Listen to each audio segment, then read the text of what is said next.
जी सांगावीशी वाटते ती असते जाहिरात, जी लपवाविषयी वाटते तीच असते बातमी.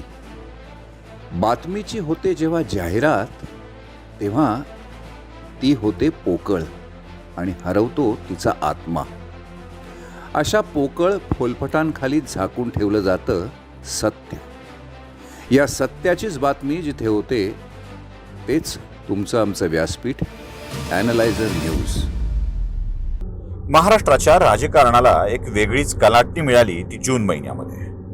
महाराष्ट्रामध्ये महाविकास आघाडीचं सरकार सत्तेवरती होतं आणि या सरकारच्या विरोधामध्ये सत्तेत असलेल्या शिवसेनेच्या मनामध्येच खतखत होती. खरं तर हे सरकार कोसळणार असं नेहमीच बोललं जात होतं, पण 2.5 वर्ष हे सरकार तग धरून होतं. आता या 2.5 वर्षाच्या कालखंडामध्ये जी काही अस्वस्थता पेरली जात होती ती अस्वस्थता सत्ताधाऱ्यांच्या, खास करून मुख्यमंत्री उद्धव ठाकरेंच्या लक्षातच येत नव्हती. ही अस्वस्थता फक्त विरोधी पक्षामध्ये होतोय असं नाही, तर ती अस्वस्थता त्यांच्या पक्षात सुद्धा होती. याची कारणं अनेक आहेत. त्या कारणांच्या पैकीचं पहिलं कारण आहे ते म्हणजे खऱ्या शिवसैनिकांकडे होणारं दुर्लक्ष. पण हे सगळेच राजकीय विश्लेषक वारंवार सांगत होते, पण लक्ष द्यायला कोण तयार होतं? शिवसेनेला सत्तेतला वाटा बघायला 30% होता, पण शिवसेनेला मिळणारे लाभ मात्र केवळ 25% होते. म्हणजे 3 पक्षाची सत्ता आणि चतकोर वाटा यामुळं बहुतेक जण दुखावलेले होते. याच दुखावलेपणातून लोकांच्या मनातली अस्वस्थता अधिक वाढीला लागली होती. त्यात खास करून एकनाथ शिंदेंना ज्या पद्धतीनं पक्षातून बाजूला करण्याचे प्रयत्न सुरू होते ना, ते फारच भीषण होते. ठाण्यातल्या माणसांचं वैर काय मातोश्रीशी कळतच नाही.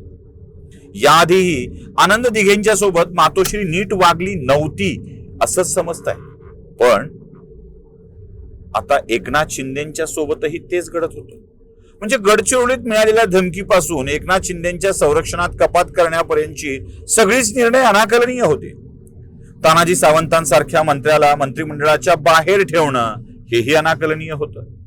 अहो एवढंच काय, एकेका माणसाला अशा पद्धतीनं वेचून आणि टिपून आत टाकणं चाललं होतं. म्हणजे पत्रकार राहुल कुलकर्णी काय, पुढे ते त्याच पक्षाचे समर्थक झाले, सोडून द्या.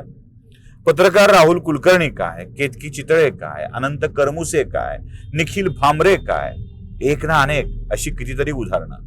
सत्तेचा लाभ मिळत नाही, हिंदुत्वापासून दूर चाललोत, राष्ट्रवादी मोठी होत चालली आहे, एक ना अनेक अशी कितीतरी कारणं.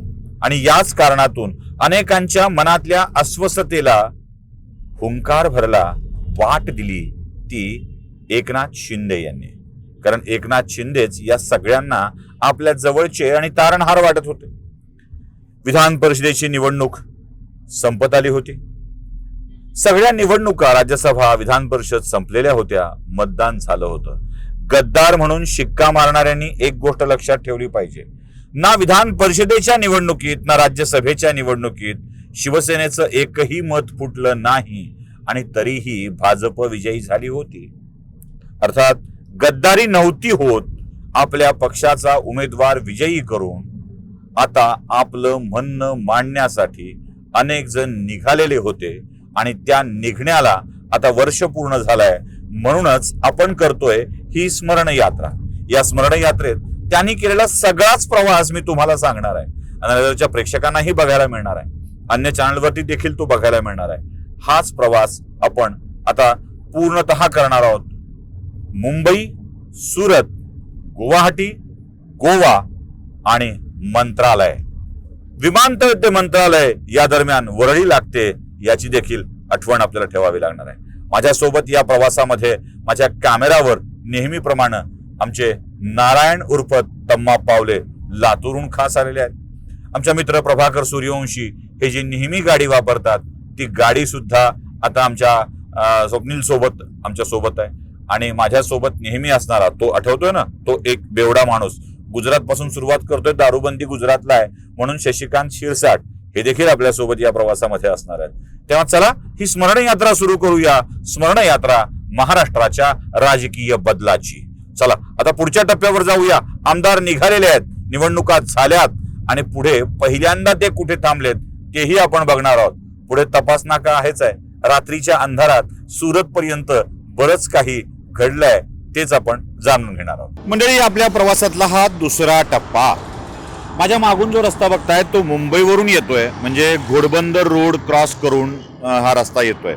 आणि याच रस्त्याने आमदार मंत्र्यांची वाहनं आली होती. आता ही सगळी जेव्हा एक एक करून येऊ लागली तेव्हा त्यांना कुठेतरी एकत्रित करणं आवश्यक होतं आणि एकत्रित करण्यासाठीची ही जागा निवडली आहे. म्हणजे मीरा रोडवरून येणारी वाहतूक जी थेट शहरातून येते, ठाण्यावरून येणारी वाहतूक जी शहरातून येते, या सगळ्या वाहनांना इथे एकत्रित करण्यात आलं होतं. तुम्ही बघताय, आता मी ती जागा तुम्हाला दाखवतोय की कशा स्वरूपात ते एकत्रित करण्यात आले होते. हा इंडियन ऑइलचा एक पेट्रोल पंप आहे. इथे बऱ्यापैकी तुम्हाला मोकळी जागा दिसती आहे. इथे सगळी माणसं थांबलेली होती. इथे एक अन्नपूर्णा नावाचं व्हेज उडपी जैन रेस्टॉरंट आहे. त्या रेस्टॉरंटमध्ये काही जणांनी चहा पाणी अल्पोपहार घेतला आणि तुम्ही बघताय तिथे काही गाड्या थांबलेल्या आहेत. त्या गाड्याची ते लोढा, म्हणजे आपले राज्याचे जे मंत्री आहेत मंगलप्रभात लोढा, त्यांची प्रॉपर्टी आहे. आणि या ठिकाणी सगळे थांबलेले होते. बरं, एक सगळ्यात मोठा प्रश्न असा पडतो की जर हे कोणालाही माहीत नव्हतं, पळून गेले होते, तर मग इथे एकत्रीकरण कसं झालं? यासोबत काही मंत्री होते, जसे संदीपान भुमरे, तानाजी सावंत त्यावेळेला मंत्री नव्हते, किंवा स्वतः एकनाथ शिंदे, म्हणजे मंत्र्यांचा एस्कॉर्ट आणि मंत्र्यांची पोलीस वाहनं असणार.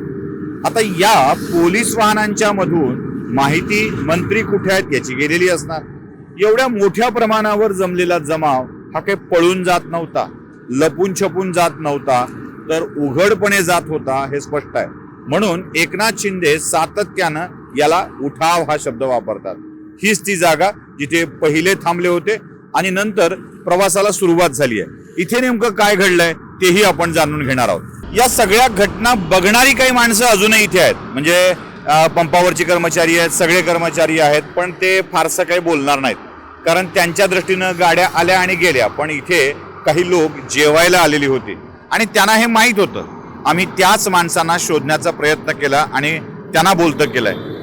तुम्ही त्या दिवशी, म्हणजे ज्या दिवशी एकनाथ शिंदे आणि त्यांचा कंपू गेला, त्या दिवशी इथं होते का?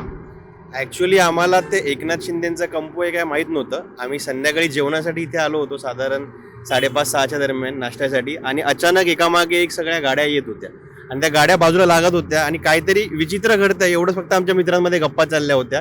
संध्याकाळी जेव्हा बातम्यांमध्ये बघितलं तेव्हा कळलं, अरे ह्या गाड्यांमध्ये ही लोकं होती का, ही माणसं होती का. तेव्हा थोडासा धक्का आम्हाला लागला होता. हे किती वाजता घडलं आणि किती वाजेपर्यंत इथे गाड्या सगळ्या येत होत्या, जरा सविस्तर सांगाल का? म्हणजे ते बाजूला एक लोढांचं हे पण आहे, तिथे त्यांचा काही संबंध, आत गेले का, काय झालं का, म्हणजे भाजपचा संबंध होतो का, आपल्याला किमान आयडेंटिफाय करता येऊ शकेल? आम्ही साधारणपणे इथे जेवणासाठी येतच असतो. लोढा पार करून बाजूला एक मंदिर आहे लोढांचं, आणि ज्या गाड्या थांबल्या ना तिथे आजूबाजूला लोक गेली, त्या मंदिरात सुद्धा काही जण आतमध्ये गेले, बाहेर आले. काय हालचाल चालली ते एवढं कळत नव्हतं, पण नक्की काहीतरी वेगळं आहे एवढंच जाणवत होतं आम्हाला. किती गाड्या असतील साधारणतः? साधारणपणे 8 ते 9 गाड्या होत्या. आणि त्या माणसांना ओळखत होते का, आत कोण कोण होते त्यांना? नाही, ते सगळेजण पण सफेद कपड्यांमध्येच होते, आणि सफेद कपड्यांमध्ये असले म्हणजे ते राजकीयच असणार कोणतरी, एवढं कळत होतं. सफेद कपड्यातली माणसं राजकीय असतात ही मोठी गंमत आहे. म्हणजे लोकांचा हा समज आहे. चला, सफेद कपड्यात पण रात्रीच्या अंधारात ही माणसं निघालेली होती आणि ती महाराष्ट्राच्या राजकारणाला कलाटणी द्यायला निघालेली होती. बघूया, अजून पुढे हा प्रवास खूप मोठा आहे, कारण महाराष्ट्र ओलांडून आपल्याला गुजरातमध्ये जायचं आहे. पुढे गुजरातच्या विमानतळावरून उड्डाण घेऊन एक मुक्काम पण करायचा आहे. उड्डाण घेऊन गुवाहाटीला पोचायचं आहे. गुवाहाटीत काय घडलं हे सगळं जाणून घ्यायचं आहे. पण सुरुवात मात्र इथं पहिला थांबा होता. आपण पहिल्या थांब्यावरून निघतोय आता पुढच्या थांब्याकडे.